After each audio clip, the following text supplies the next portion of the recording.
Hello there, my patriot friends. This has been, I would call it a kind of miraculous week for me. Happy even. Yes, happy, at peace. And let me tell you why I think I was able to do this. Hopefully it'll help some of you. And I'm certainly interested in hearing what you think in your own life. It stemmed from a couple of insights. One is that I'm not going to be talking about or thinking about or listening to anyone who talks about it's unfair. There's a lot of shows out there, conservative shows, where they're talking about the terrible, terrible things that the left is doing, Democrats are doing, and how they're censoring us and how they're doing this, and it's so unfair. Don't go there. So how do I do that? Because obviously there are times when my brain has started to go there. Well, one of the things I found is I pay attention to who I listen to, and I only listen to programs and people that make me feel empowered. And you can only answer that for yourself. So one of my favorites right now is Dinesh D'Souza. Because as you know, I kind of have an intellectual bent, or I like to think about things. And he is smart, he gives you insight, and, I mean, he's interesting, and he talks about what we can do.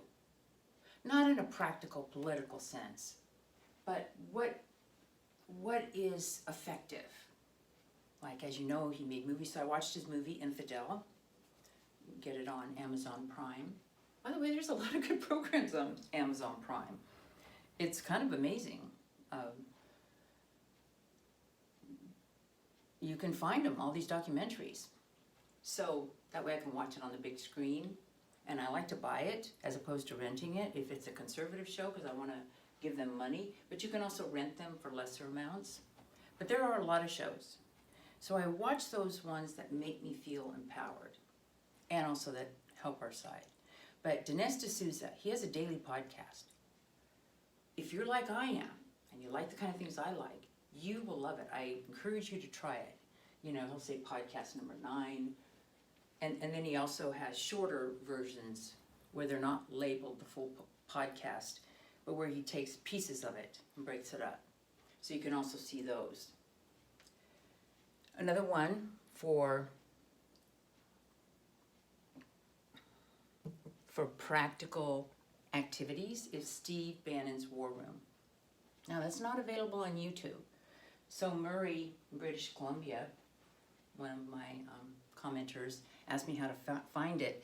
And it is actually kind of difficult to find. And I know there's various ways to get it, but the way I got it is I went to the App Store, Apple App Store, and I searched on americasvoice.news. I say that because it took me a long time to find it. Because if you go Steve Bannon's War Room or anything like that, you cannot find it. You have to say americasvoice.news. Then, you know, a bunch of things come up, and you select America's Voice, Conservative American News, and in the corner they have a little thing like Real America's Voice. But that's the one you select, and once it's installed, you can tell it's Steve Bannon or whatever, but they have the news, and then you go down, and then there's the War Room. And that's the one I watch every day. Sometimes I watch the other things, but I do watch that. And it's broken up into segments. And weirdly, if you want to go in order, I guess you don't have to, you got to start from the one on the right, because it will say part 1, part 2, part 3, part 4. But I watch that every day because he's practical. It's good. And even mentioned somebody whose book I just bought. I don't have it written down here. But anyway, I mean, if somebody mentions a good book or something, we can support that if we want to. And it tells you how to do it and it's concrete actions. And he does not allow any whining, any discouragement talk. But, okay, so that's one of the things I did. I stayed away from, it's unfair, they shouldn't be doing this. And another thing we have to guard against is, and I think I've mentioned this before, don't take a specific incident and then generalize it to everybody. So for example, you'll hear about somebody on CNN saying we've got to send their Trump supporters' kids to re-education camps. Something ridiculous like that. Now, some of you might say, we've got to be aware of this. But the point is these are crazy people, okay? That has not happened, and that's not going to happen. That's not going to happen. They're kind of feeling free to go overboard right now and say stuff, but don't worry about it. Bottom line is don't give them the power. Don't give them the power in your own psyche. Because another thing I did this week is I watched heroic movies about heroism, people doing various things. And I'm inspired by people who are heroic, who stand up against the crowd, whatever. And really, power comes inside you. Like my own religious, spiritual beliefs, and I know God is not out there, God is inside yourself, okay? Now, I'm not going to argue with anybody's religious beliefs, but I believe that God is within you, and you have to get in touch with that, and that's what gives you the power. And it doesn't mean, in my mind, that you can predict the outcome in the outside world. But the only way you can behave with integrity, with strength, with resolve, is to get in touch with that. And that's what I believe that prayer does, and meditation, getting quiet within yourself and finding that center. And that's important.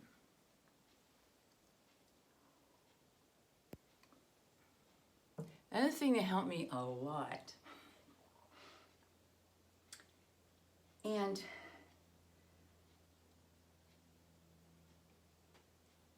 well, actually, I didn't do this. It was kind of a miracle that it just did itself for my brain. Because I sometimes depersonalize the brain. Because that helps me. Because we can't control always our own reactions. We can't control. So I think of it as the Deborah entity brain. I've done this many times. Because then you're not blaming yourself, you're just noticing. You're saying, look what that Deborah entity brain is doing. That this is what the programming. But through these things actions I took this week, I'm noticing now that I'm seeing the opposition as paper tigers.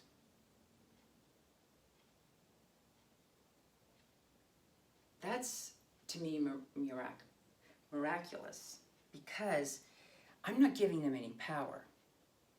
So I was going through my spam folder, which by the way is a good idea to do sometimes, because I was going through it looking for, this is in Gmail, I was looking through spam, and I found like my Epic Times newsletter, Candace Owens newsletter. A lot of things got tossed into that. Now possibly that's part of the Gmail algorithm, but also other things that I wouldn't have put in there. And one of them was from the president of Caltech. And I have talked with him many times in the past. And I've already broken my ties with Caltech. But I found a letter he had written on January 6th, I guess that evening. And it was all about, it was so political. And it was all about how horrible what happened at the Capitol. And he definitely implied it was Trump who incited, and if students need help, we have help, and we all cry, and I don't want to say I was nauseated, because if I'm nauseated, it's affecting me. wasn't so much nauseated, but just like, oh my God. But it really quickly went, and I'm so glad it did. What it did is, I remembered talking to him. I remembered interactions I've had with him. And I just thought, what a weak, not very bright person he is. And I had been hearing, getting the newsletters from Caltech, and I mean, they've just gone full-blown leftists now. They've politicized it. And I'm not saying that the individual scientists there, some of them are really good, but the institution of Caltech is not what it once was. And I just saw him as like, you are letting your own political beliefs. That would be like if I were president of Caltech, writing about my dismay and sending to the whole Caltech community about how Trump, how the election, what happened with the election fraud, and we got to do. I mean, that is not his job as Caltech president, and he doesn't realize that. And I just saw him as a paper tiger who's ruining a fine institution. But then, that's what happens. Institutions are great, companies are great, and then they change. I mean, I found that when I went to Rand, when I worked at Rand Corporation in the late 80s and early 90s. It was still riding on its reputation. It was a think tank here in Santa Monica. It was riding on its reputation that it got in the late 50s when Rand was really, really good. Late 50s and early 60s. Really wasn't doing that great of work when I got there. And it's kind of dead now. I mean, maybe there's a Rand study, but it wasn't like Rand study says this. I mean, it was still having that reputation, and that helped me politically because I'm an analyst from Rand Corporation, and I rode that. So people will still think Caltech, but Caltech will not be what it was.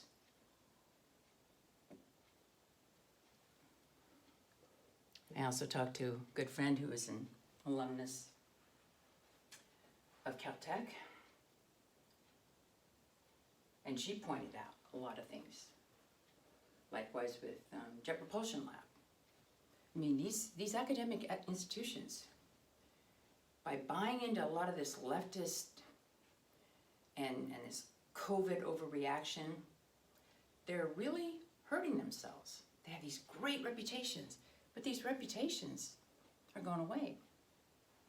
And by the way, while I don't like his getting money from the government kind of thing, I'm liking Elon Musk a lot more.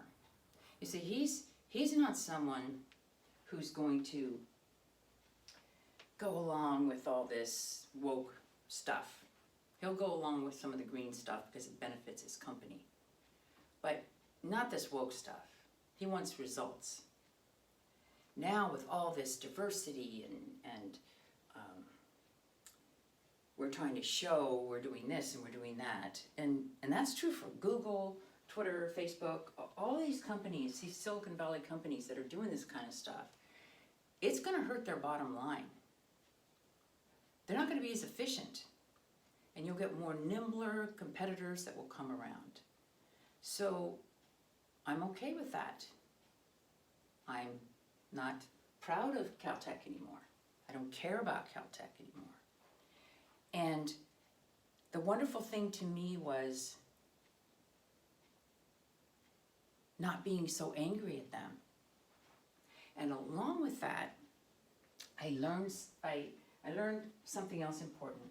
My gosh, I don't know how people survive without having journals. Because you don't remember what you did before. And if I have to say, what is one goal in my life? One really goal is, I don't know why this is so important to me, but I want to heal, H-E-A-L. All the old things. I want to understand this brain and this body. So it kind of seems laughable because what difference does it make if then you die? But it is important to me. I can't imagine that not being my goal. And maybe in the process, I help others, maybe I don't. Maybe all it does is help me. Because that's important too, because if I think that I need to help, because that was a big problem for me. I always felt I need to rescue people, I need to help people, I need to be the one to save them from their misery, the misery I had. And I realized you can't do that. All you can do is share your own story. And it may or may not help them, but you cannot do that for other people. So I was reviewing my journals from 2015. Now, why that is important to me was, I would say, now it started in 2014, but then in 2015, I became hardcore in being concerned about the whole climate alarmism issue. And to me, it was so obvious that I thought anybody with scientific mindedness, and I'd forgotten that Harold, my late husband, and I, he didn't like the alarmism either. He was talking about maybe we could write a book together. And I kind of struggled with that, like, how do I write a book? Because first of all, I'm glad I didn't do that because there are so many books. But I was so struck by what was happening that I felt that if I just present the arguments, it's going to change people's mind. Now, let me just tell you, I learned from that. When you've got somebody on the other side, don't argue with them. I know a lot of you do that. You try to argue with your friends and family. You try to convince other people. Well, I'll just tell you my experience. That's a road to frustration. And it doesn't work. They may even listen and nod their head, but it does not work. If you want to convince somebody, and this will go for Christians who witness as well, live your life as an example and just tell them what you believe or what you think with no attempt to convince them. And if they're impressed by that, or if they like you, maybe they'll listen. Maybe it will sink in. But don't feel that you have to convince them. More often than not, you'll just turn them off.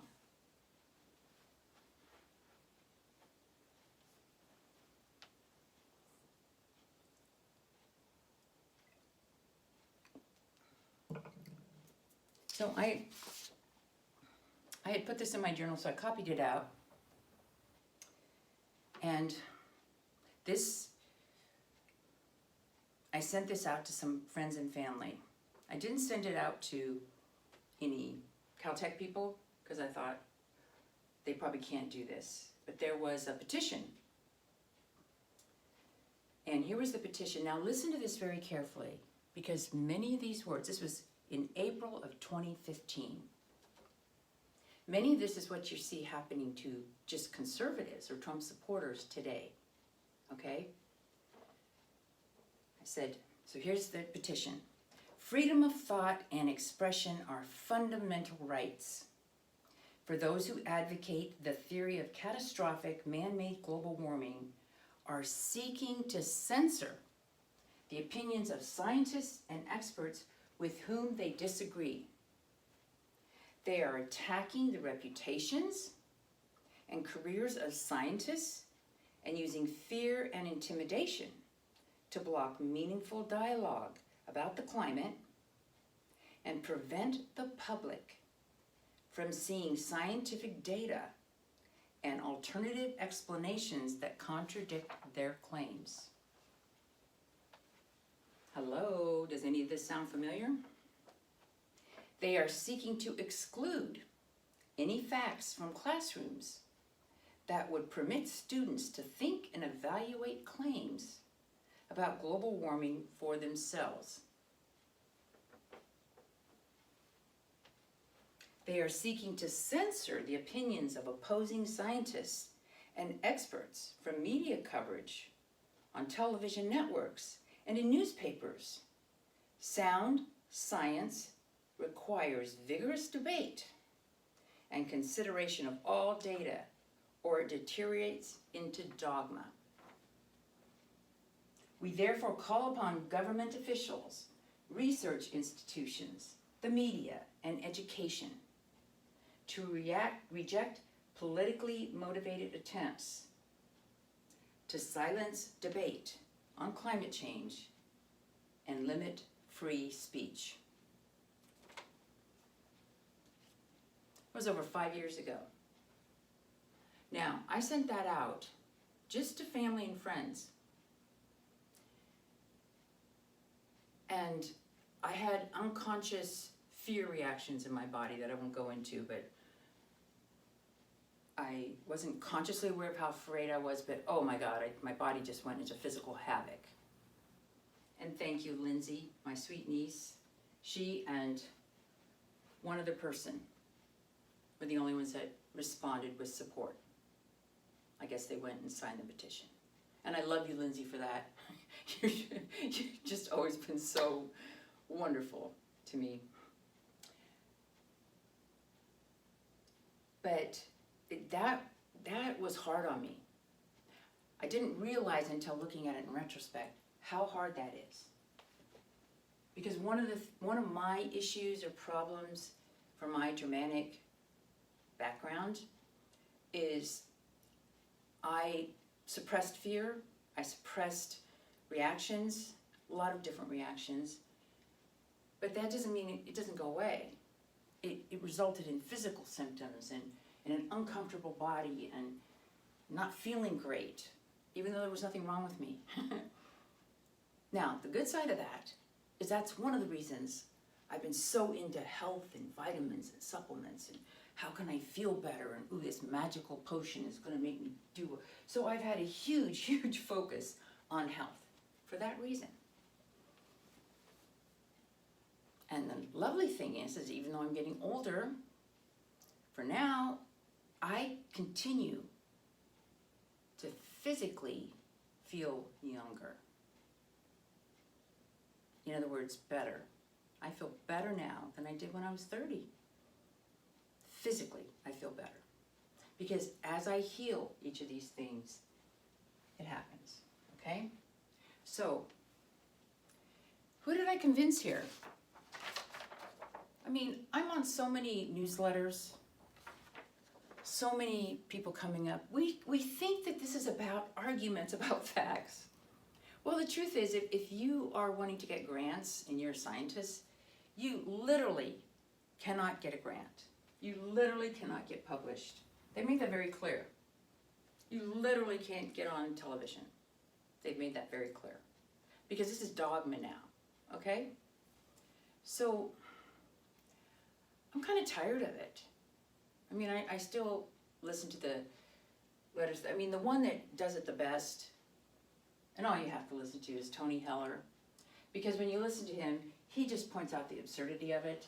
He points out the temperature data records. He gives you the facts, and you can kind of laugh at the stupidity of it all.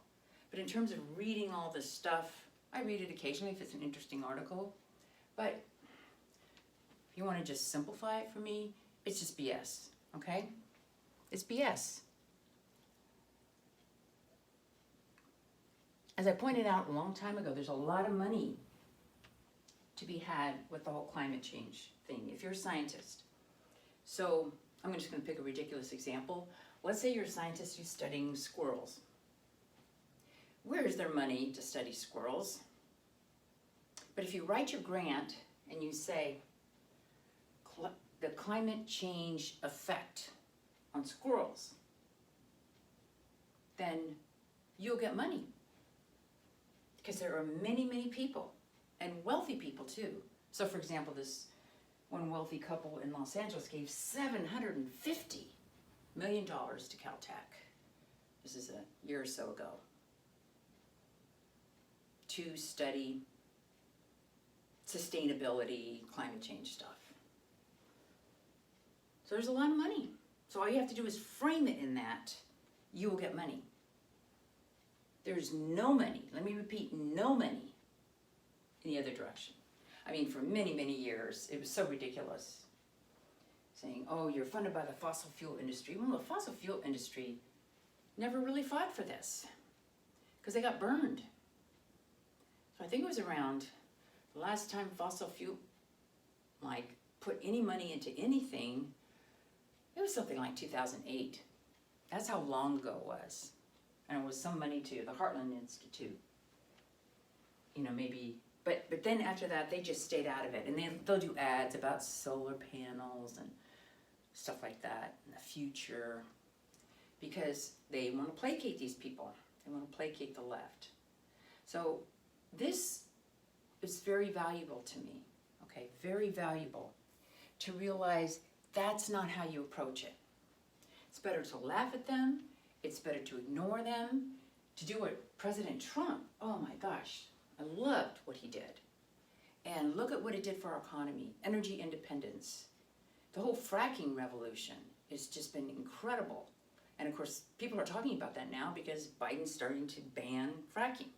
You know, 6 months moratorium, whatever, the Keystone XL pipeline. I mean, ridiculous stuff, taking away our power in the United States.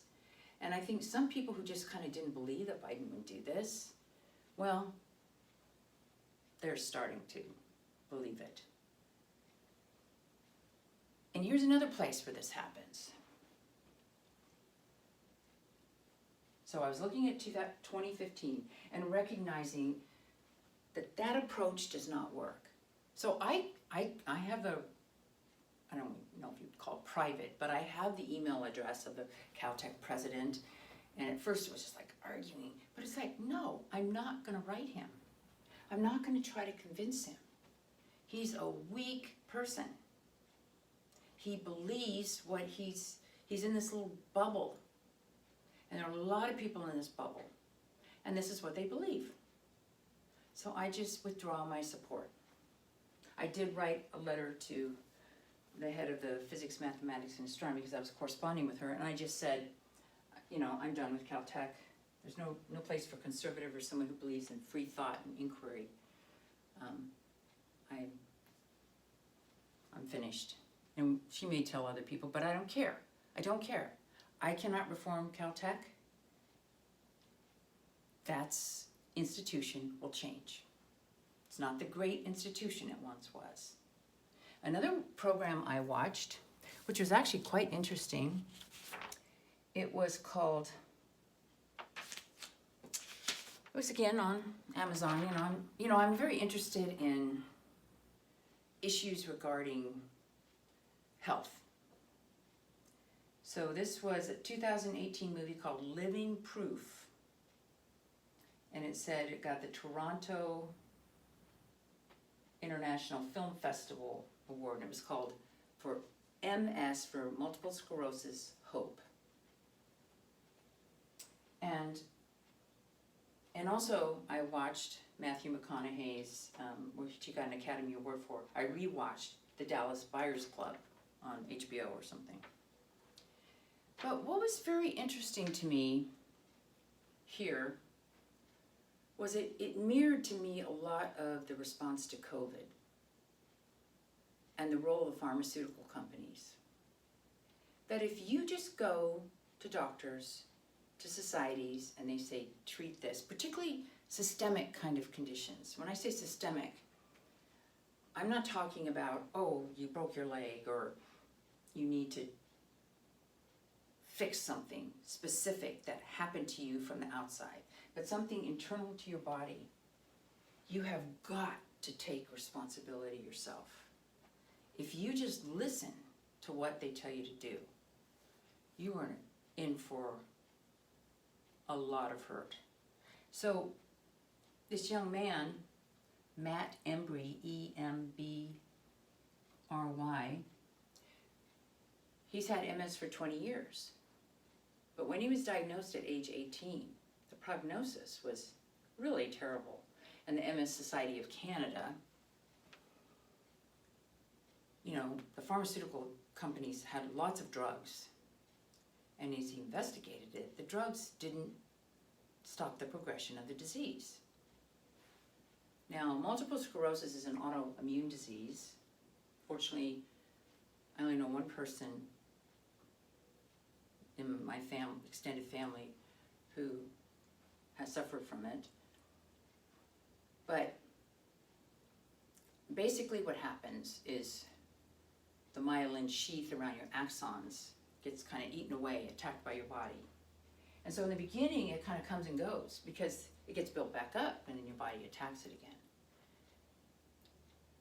So this young man with his father and his family started doing whatever research they could to find out is there some other way to treat this? Because what the MS Society of Canada, funded by the pharmaceutical companies, was promoting, was not helping people.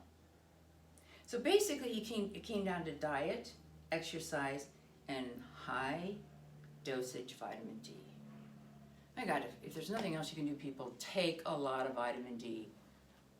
I take 10,000 IU a day, and my last blood test showed my levels at 80 nanograms per milliliter. But I like to get closer, so now I'm kind of sometimes doing 15 IU a day.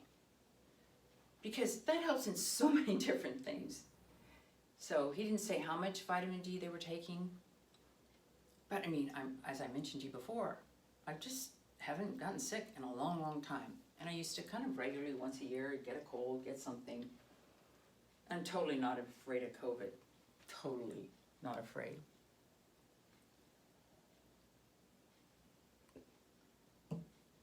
But anyway, that was just a very interesting, hang on a second.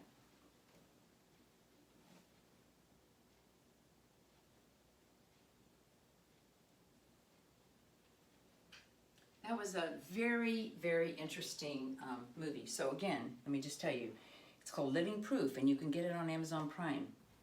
Didn't cost anything. It was a freebie. And Dallas Buyers Club was kind of the same thing because initially they were treating people with AZT. And Matthew McConaughey, wow, that was a super performance. I mean, he lost a lot of weight for that performance. He acted out this Ron Woodruff. Anyway, he did finally die of AIDS after 7 years, but he was fighting other ways of treating AIDS because the AZT alone was actually hurting people. So that was a very good movie. I highly recommend that if you can catch it. By the way, I also caught Matthew McConaughey's interview with John Peterson, and that was really good. I was very impressed. And so I really enjoyed his audiobook called Green Lights. It was very good, although I thought it was kind of humorous, if you will, at the end, because it didn't match the rest of the story. At the very end, he said 2020 was a big year, and we all had to wear our masks and fight COVID and stay home, and then the whole George Floyd thing. It's almost like his editor said, you better put that in, because you want to make it clear you're kind of going along with, you don't want to be attacked. Because nothing in this story, which he read on Audible, fit that kind of person that would do those things and believe that way. So I like him, except for that last part of the book. But anyway, so I've thought a lot, because also at the same time I was back in 2015, in parallel, I was really recognizing more and more how wrong the medical information was.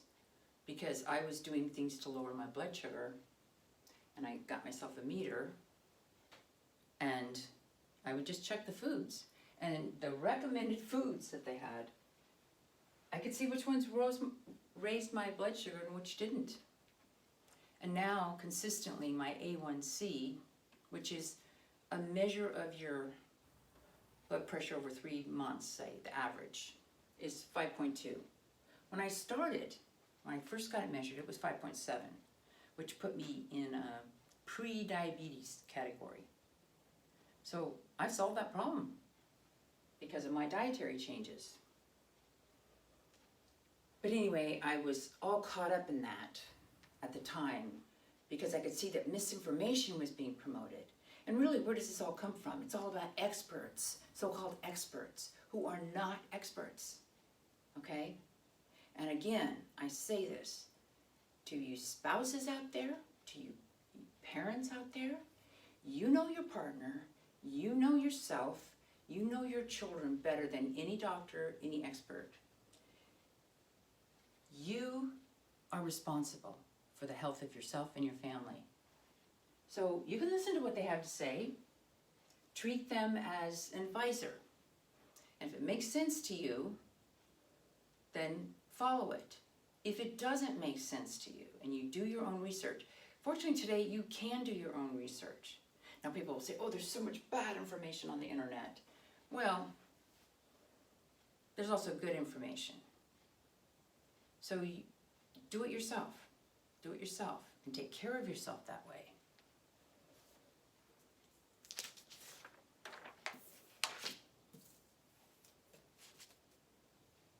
Now, the other thing that helped me this week was realizing how powerful we are, okay? We are a huge market force. See, I see these, I've lived long enough and followed technology and companies. I recognize and remember that companies that were hot and seemingly could do no wrong, I mean, and even countries, like remember in the 80s it was Japan, they were like the best. How can we be more like Japan? Look at them now. But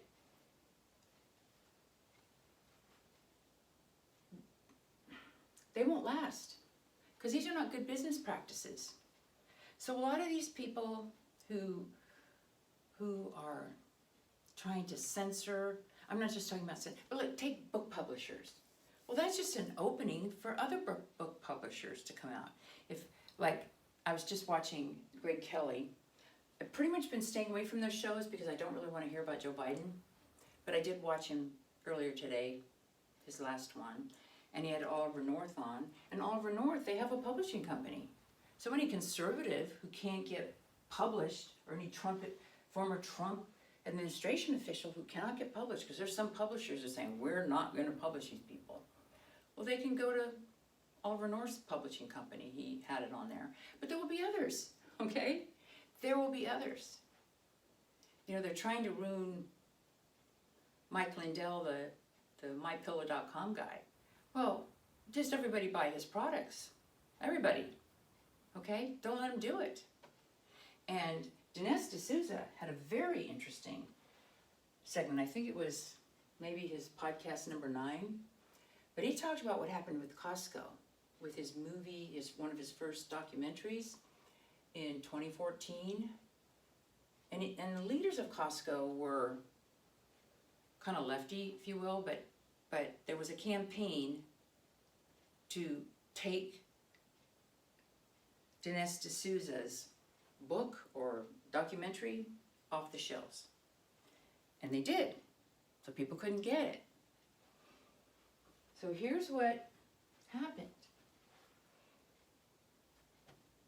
A whole bunch of Dinesh D'Souza supporters, they went to the Costco site online and started dissing all their products.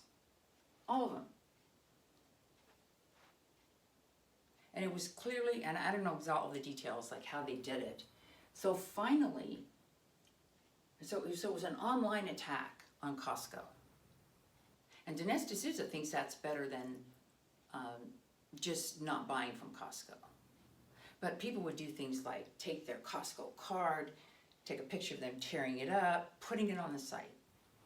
And it was really starting to hurt Costco because a lot of conservatives, if you will, or people who later became Trump supporters, or people who would like Dinesh D'Souza's books, they were the ones, I could be mangling this story. Listen to it from Dinesh D'Souza. But I found it fascinating because we got to find techniques that work, okay? Just saying, I'm not going to do business with them. I don't know that works. Now, I do think it works for Twitter because I don't think Twitter's that great. I mean, what had made Twitter good in my mind, now some people think, no, stay on Twitter. No, I don't want to stay on Twitter. I'm not interested in Twitter. When Parler comes back up, and they will, I want to support those other sites. Fortunately, I've never been involved with Facebook. But Facebook's going to lose. And let me tell you, this censorship, they are getting hurt around the world. Censoring political speech, big mistake. Because suddenly all these other places around the world think, hey, they're going to get involved in our elections. So I just read something where Google's having trouble in Australia for some reason. I mean, they got heady with their own power, and they thought that they could decide stuff like this.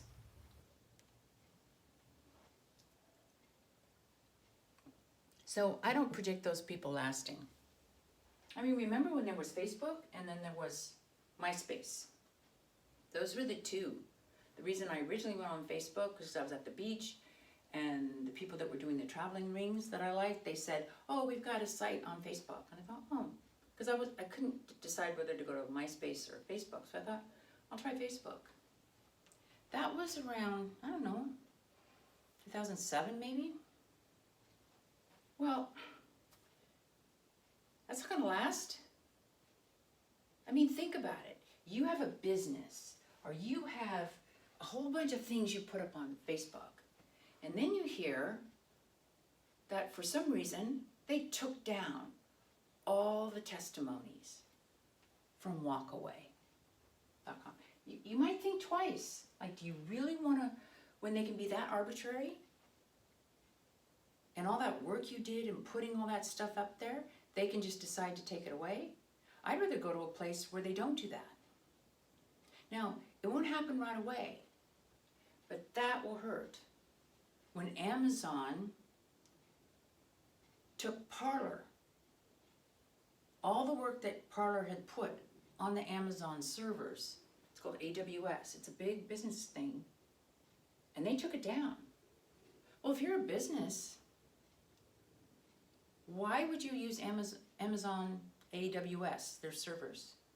I would want to go to a place where, no, you're not doing it just on a whim, where you take my stuff down. I mean, this is going to hurt them worldwide as well as here in the US. So I think Jeff Bezos, he's smarter than that. I think he'll back off.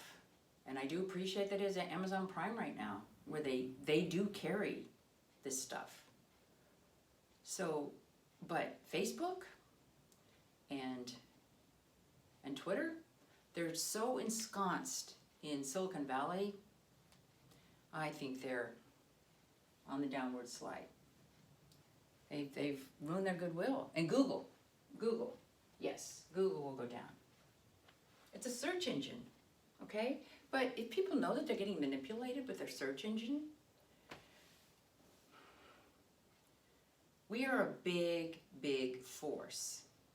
So another reason I like to listen to Steve Bannon, and I like to listen to Dinesh D'Souza, and there's others. I like Joshua Phillips of Crossroads, the Epic Times. I read that. Because they're thoughtful and they help you see what we need to do. I hope you all listened to President Trump, his farewell speech. I mean, such grace, such dignity. He wasn't sad. He doesn't stay down. We have a responsibility to be strong. And by the way, I have no qualms anymore about leaving my Trump 2020 sign on the front door. I am proud of it. You don't like it? Too bad. But I get a sense that I haven't had any problems since that yucky spectrum thing, but who knows what that was about. You know, I got that problem solved. Took 30 minutes. 30 minutes to upload my very long video last week. And it was so much fun at Kathy's. So when I'm finished with this, I'll take it over there and upload it again. My wonderful friend Kathy. And it was a beautiful way to solve that problem. Because my downloads are okay on Frontier, but my uploads were very, very slow. So you'll be getting this soon. So another thing is, I'm starting, you know, I listen to some more, other than the people I've mentioned. I do occasionally, but I'm careful at the time of day. I do not listen before I go to bed or in the evening, because what happens is I feel kind of okay when I listen to it, but then it gets into my sleep, and my brain is trying to process it, and I wake up. So, which is a very hard time calming my brain down. So I realized the best time is kind of, I don't know, in the afternoon, and I gotta be in a good mood. And I don't do it first thing in the morning either. So I find the times of day, and you know, I used to find that with the newspaper as well, that I needed a certain time of day to look at the newspaper when I used to read the newspaper. And as all of you know, I used to be a Democrat, so I would be upset at things happening on the other side. So you gotta laugh at that, okay? I'm a personality that gets upset what the other side is doing. So the fact that I was on the other side on many of these issues, not all of them, but many of them, really helps give me perspective today. Because I do believe, both literally and figuratively, I'm on the right side now. Because this is the side of happiness and good living. I had an interesting talk with Robert, my friend and stepson. Comes over every Friday. And he's kind of I don't know what his, I mean, I don't want to put a label on him, but he's sort of more Democrat, even though he voted, I think he told me he voted for Trump. But he hates the cancel culture. But he doesn't like occasionally he'll listen to NPR. But he just notices that they're always down, like this terrible year. And he doesn't like that. He's happy. These are negative people. These are not happy people. We're happy people. I mean, I noticed that. I was talking to my friend John in Chicago when he was talking about the holidays and how they didn't really get together because some members of the family, you know, they're concerned about COVID, blah, blah, blah. And I contrasted that to my niece Lindsay and her family and her kids. And that whole extended family, my sister Denise, her husband John, and all their kids. These are happy people. They're happy, they're living their life, the kids are playing, nobody's excessively concerned, they're doing stuff. And Lindsay's just fantastic. I mean, I think her kids are doing really well being out of school. I mean, she's a former school teacher, and she and Mike, her husband, they're just fabulous with their kids. And the kids, the three of them, are thriving. They're confident, they're smart, they're fun. I mean, they're just a joy, a total joy. And we do gymnastic stuff together. I mean, I just have so much fun with them. But they're happy, okay? These other people, they're afraid, I mean, think of the people with Trump derangement syndrome. That's a sickness. That is a sickness. They're in this little world where the people out there, I mean, even the people that were afraid about the Capitol riots and they, like, Trump supporters are going to do something. I mean, and again, Dennis D'Souza pointed this out, but I had been thinking the same thing. But he said it in a very great way. He said, the thing is, we know what they are thinking as well as what we're thinking. But they don't know us. they sort of seem to think if they can get rid of Trump and just ruin Trump's reputation, that they can get us, and the rhinos feel that way too, they can get us in line. Well, those rhinos are in for a surprise. They are in for a surprise. You know, I also look at them, like Mitch McConnell, even Kevin McCarthy from California. It's like, I see them as weak. I see them as weak. And they'll be voted out. I mean, one of the things I'd like the Republican Party to do is like get Jim Jordan to head up as a House Minority Leader. Someone like that, a real fighter. But not Kevin McCarthy. If he doesn't get rid of Liz Cheney and those others that voted for impeachment, no, get rid of them. These people will all get primaried. I was just listening, Liz Cheney, the Wyoming Republican Party is totally against her, and that's because all the Republicans in Wyoming harassed the Republican Party there. And they are just livid at what she's done. Already 4 people have signed up to challenge her in 2022.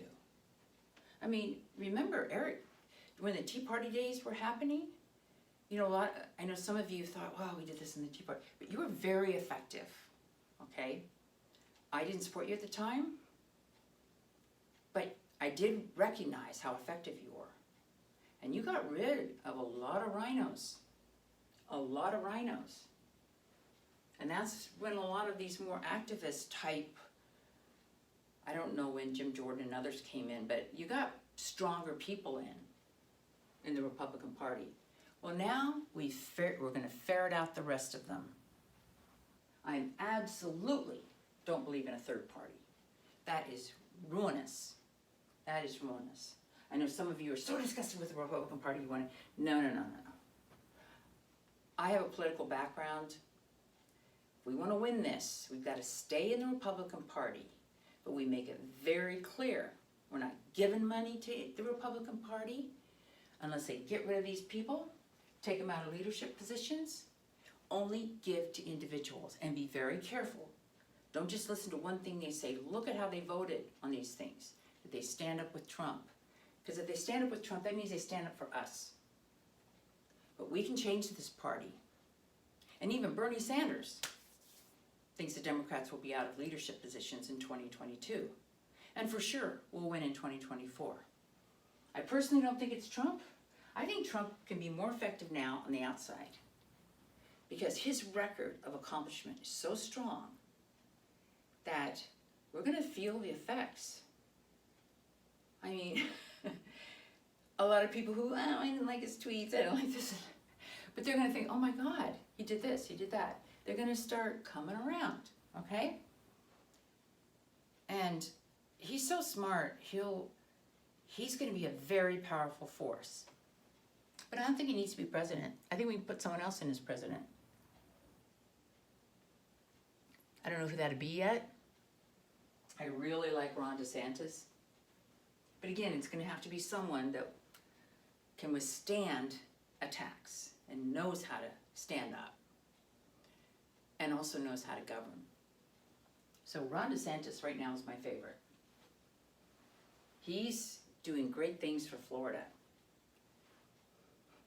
I mean, look at how terrible, I don't need to go into because that's been in the news a lot, what they did with the National Guard from these states. Well, Texas and Florida are angry. People are angry about what they did with the National Guard. I don't need to go into that. There's plenty of other people talking about it. But already, you know, at first I just had to stay away from the news. I had to stay away.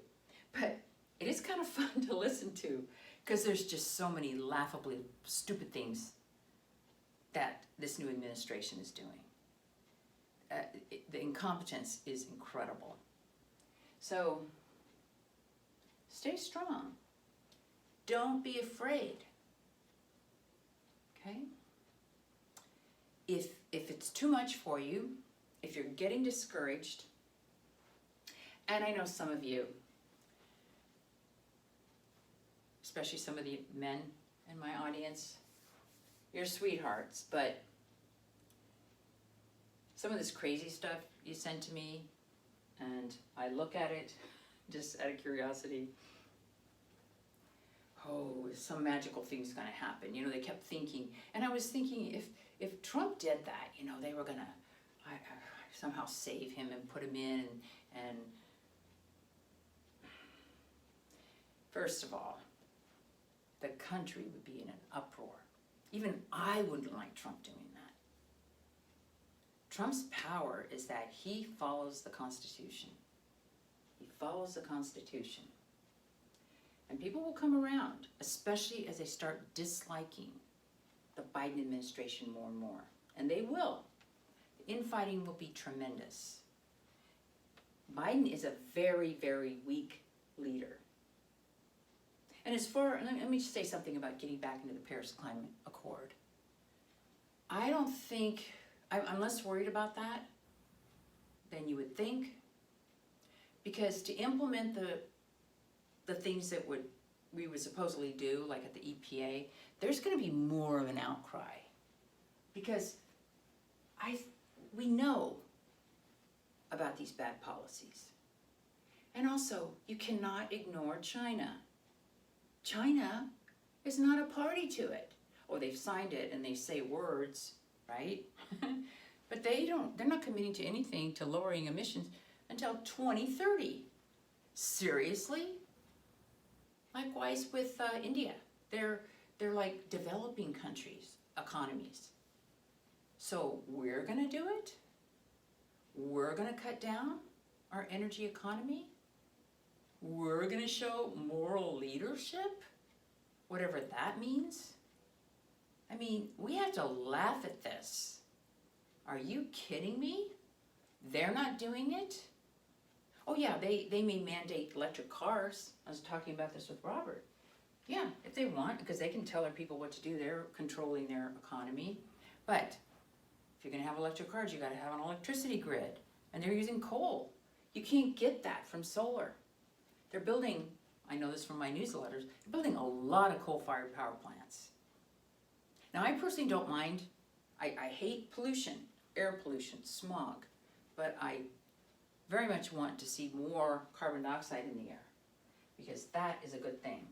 And I'll talk about that on some future, why that's true. Patrick Moore points that out a lot. To just sum it up quickly, when our carbon dioxide levels went down in the atmosphere, that's when the Ice Age started. And we're in an ice age. Right now we're in an interglacial period, but about 2.5 million years ago, the Ice Age started. And what causes these glaciations are changes in our solar orbit. These are called Milankovitch cycles. But it had to get, when our CO2 levels were higher, we weren't influenced by that. And plants grow. You get a lot of plants. They need less water. They're lush. Throughout the history of life on this earth, we've had much higher carbon dioxide levels. So I'd like to see 1,000 parts per million. You may not know what that means. Okay, right now we're over 400. In the pre-industrial age, like 283 parts per million. You're thinking, what does that mean? That means that you take a part of the air, out of 1 million parts, 400 parts are CO2. That's not a problem, but plants rely on it. But when you get close to someone and you're exhaling, you are exhaling 38,000 parts per million. Now, if that was a danger, you wouldn't breathe on an infant. You wouldn't breathe on a lover. You wouldn't get close to anyone. Do you understand the difference between 38,000 parts per million exhale and the ambient level of 400? So to make it simple, let's just say 40,000 parts per million exhale and 400 parts per million. Okay? 400 parts per million is 2 zeros, right? 40,000 is 4 zeros. So it's 100 times as much every time you exhale. When you exhale, it's 100 times as much CO2 than what you have in the ambient. Now, that's why a room gets stuffy. That's why I never like going to these hot yoga classes where they closed all the windows, because I want to get oxygen. You have all of these people exercising and breathing out. The CO2 levels are very high in rooms like that. That's why you want fresh air. Because for humans, we want oxygen. Just trying to make it simple, people. But we need more CO2. So I don't like ideas of cutting down on CO2. But the whole point of that is to control our economy. Just make no mistake about it. It's to control, raise energy prices, which is going to hurt our economy. It's going to hurt people. Because if energy costs are high, and at the same time with the renewable stuff, it is very unreliable. Very unreliable. So you're going to have rolling blackouts. You're going to have all kinds of problems. Okay? This stuff is ruinous. I don't know. I'm actually now enjoying the ride. I'm a participant. I want to see what happens with this. If you want to think of it as God's plan, you thought God's plan was to have Trump in for another 4 years. Maybe you were praying for that. Or that praying that Trump would somehow overturn these bogus results, this election fraud. We don't know the mind of God. We don't know what's best. But what's in front of us is this. And I'm now feeling very empowered, and I'm kind of laughing at how this is working out. We just have to stay strong. And I hope you're all feeling better. I sure am. And I've enjoyed this. Now I'm going to go over to Kathy's and upload it. And I'll talk to you all next week. Bye now.